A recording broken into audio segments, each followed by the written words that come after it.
Yes guys, welcome back to my channel. I hope you're doing well. My name's Toby Raison, and in today's video we've got a local derby game day vlog for Hereford FC. We're playing Gloucester City at Edgar Street, which is our home stadium, and they're currently sitting top of the league after about 6 or 7 games.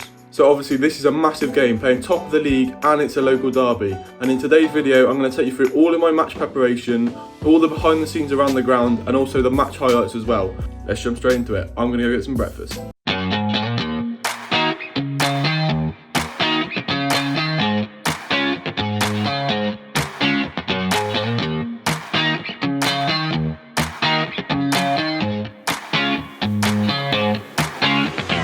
Yes guys, so as you can see, I've got my breakfast here. Yes guys, before we start this video, I just want to say thank you so much for 2,200 subscribers. You guys have absolutely been smashing the support of my recent videos. Now, let's push for 5,000 subscribers. If you haven't already, subscribe, and if you could leave a like on this video, that would mean the absolute world. Enjoy the video. I've got porridge here, so this was 80 grams of oats, and I think about maybe 450 ml of whole milk, and then we've got a whole pear, and we've got a little protein shake as well. So that's just to get my protein, my carbs, get a bit of a balanced breakfast. So this is literally just mint chocolate chip protein powder and water. So I'm going to put all the calories and everything like that on screen here so you can have a look. And this is generally what I like to have on a match day for breakfast. So tonight's game is actually a 7:45 kickoff and it's currently 8:45. So I'll have my breakfast now and I'll catch up with you afterwards.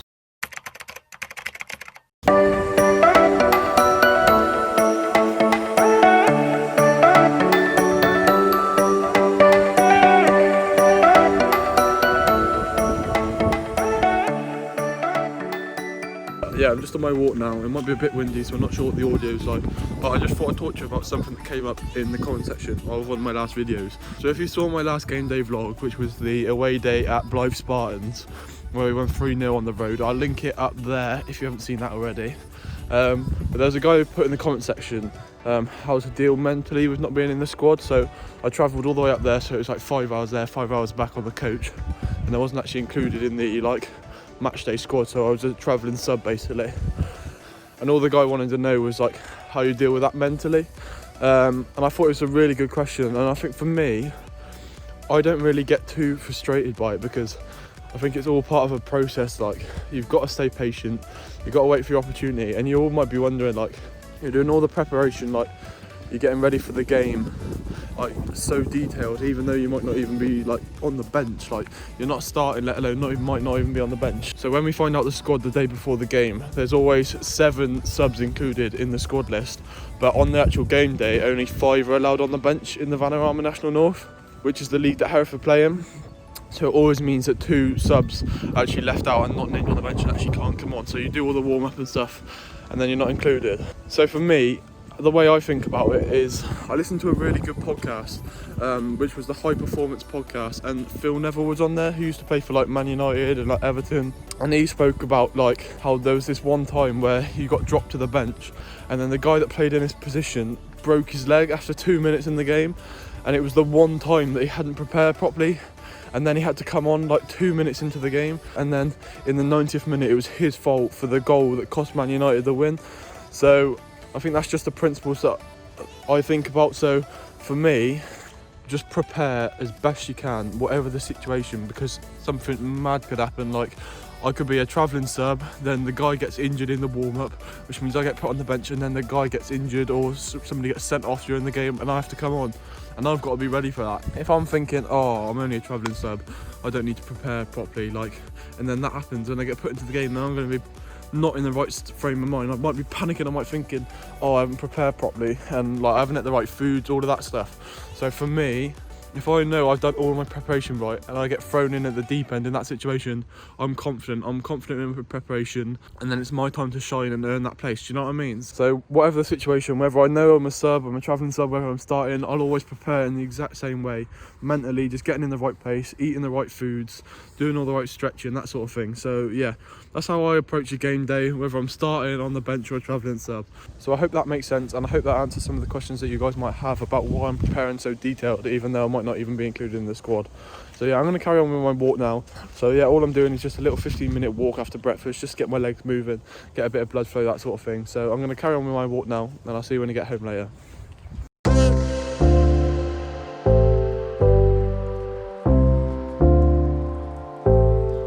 So I've just got back from my walk. It's currently 9:45, and for the next 2 hours I'm going to do a bit of video editing and a bit of graphics work. So I don't like to do too much work on a match day. Normally if it's a 3 o'clock kickoff I don't do any work at all, to be fair, but being it's an evening kickoff I've got loads of the day ahead, so in the morning I don't mind doing a bit of work. So like I said, I'm going to do 2 hours of work now till 12 o'clock, a little bit of video editing, a little bit of graphics work, and then at 12 I'm going to go grab some lunch. So I'll catch up with you in a bit.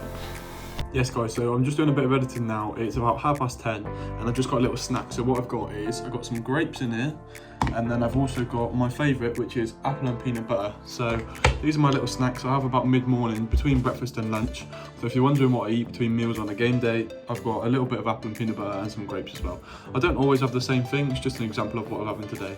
And as you can see on here, I am editing the video that will have come out on Wednesday. So when you're watching this game day vlog, there'll be a link up there to the video that came out on Wednesday if you haven't watched it already. So yeah, this is my mid-morning snack. Right, I'm in the kitchen now. I'm going to make some lunch quickly. So what I'm going to have is going to have some eggs on toast. This is what I normally have for lunch on a game day. It does vary, but this is what I usually like to have. So let's go make it.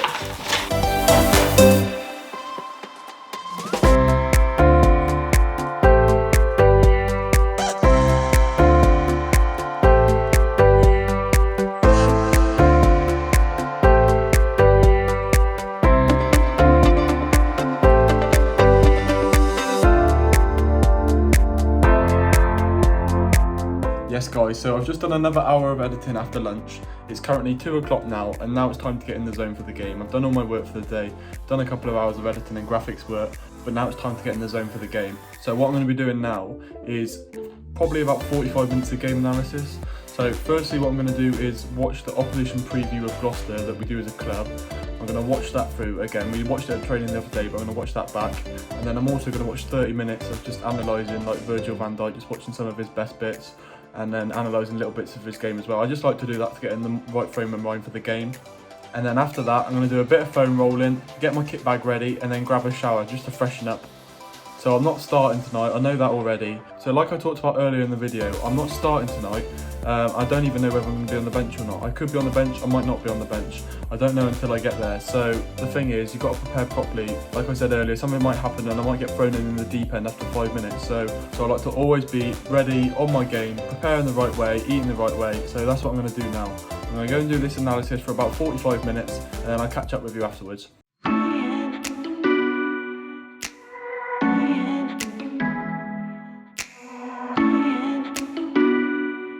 So I've done all the game analysis that I want to do for today. I've watched the opposition preview of Gloucester, who we're playing tonight, and I've watched a few clips of like Sergio Ramos, Virgil van Dijk. They just sort of get me in the mood for the game really. But now I'm going to go get my bag ready, have a little stretch, and then I'm actually going to take a 45-minute nap. So the time is currently 2:45, so by the time I got my bag ready and had a stretch it'll be about 3:15, and then I'll have a 45-minute nap till 4, and then I'll have my pre-match food when I wake up, grab a shower and then leave the house. So that's what I'm going to go do now, get my kit bag ready and have a little stretch.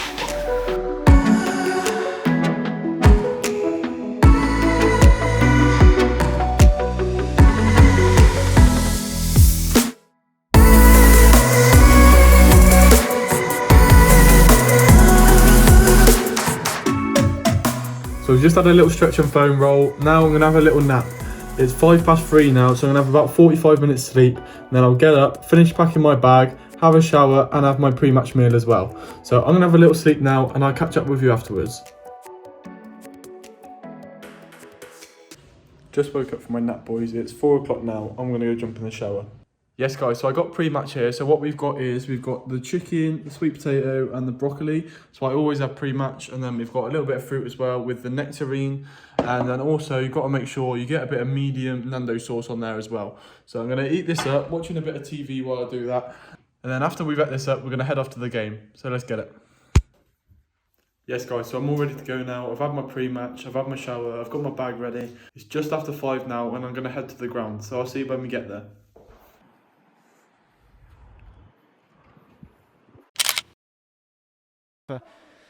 Possession of the ball. Each other long throw, this time launched in towards the box, flicked on and at the back post, and the visitors take the lead. Well, there was a lovely long throw from Caroline. It was flicked on and headed in at the back post. And well, 13 minutes on the clock. The visitors have a 1-0 advantage. What a fan very easily, and Asante tries to control this one now. It's Asante makes the turn, gets the shot away on his right foot, and it's tipped away by Paul White, who must have seen that one late because it went through a bit of a crowd. Cameron Evans sliding in with the challenge. The referee waves play on, and Mooney's brought.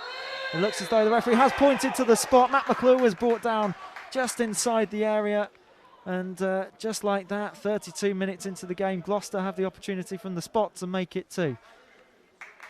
Yeah, fair enough. You could see that coming, couldn't you? From the moment the ball was played in there, you thought that's going to be a penalty then. Well, it's not going to be double. Where's he going to go this time? Takes a slow run up, and it's saved and just about cleared away. Paul White. Frustration of missing a penalty, but going in like that, that studs up. To twist and turn away as flashing lights in the background go past the terrace across the far side, and it's back to McQuilkin, and it's just hit the post and come straight back into play. And the referee's given a free kick against Tom Owen Evans. Yeah. And that'll slow things down again. He comes into the box and McQuilkin then with his left foot. And that is a red card for Tom Owen Evans. Picked up a yellow card in the first half. Gone in for a challenge there at the far post after the opportunity bounced off the post. And that's Hereford, after having a fantastic opportunity, down to 10 men. And it's locked forward again down the left-hand side towards Asante, who brings down Hodgkiss. And Asante is another man that's in the book. And I think that's what Hereford are looking for. And he knows it. And the referee has brandished another yellow. And now we are 10 men apiece between the two. Asante with another late challenge. As soon as he did that, he walked away with his back to it because he knew what was coming. Well, you can see it on his face as he walks, waiting for the goal kick to be played. And that is Gloucester still on top of the league, 20 points. And another win to their name. It's finished here at Edgar Street. Hereford 0, Gloucester 1, the only goal of the game, coming 13 minutes in. Yes, guys, so I just got back from the game. Unfortunately, we lost the game 1-0. We played really well in the second half, but we couldn't get that equaliser. We've got another game Saturday against Chorley at home, so we've got a chance to put it right. Like last Saturday, I wasn't included in the squad, but I know that my preparation was right, and if I had the opportunity to get on and play, then I would have been in the right frame of mind and I would have been ready to take my opportunity. And that's what it's all about, and that's the most important thing. So I hope you guys enjoyed this video. If you did, please can you leave a like. I'm trying to get 200 likes on this video, so make sure you leave a like on this video if you enjoyed, and I'll see you in the next one. Peace.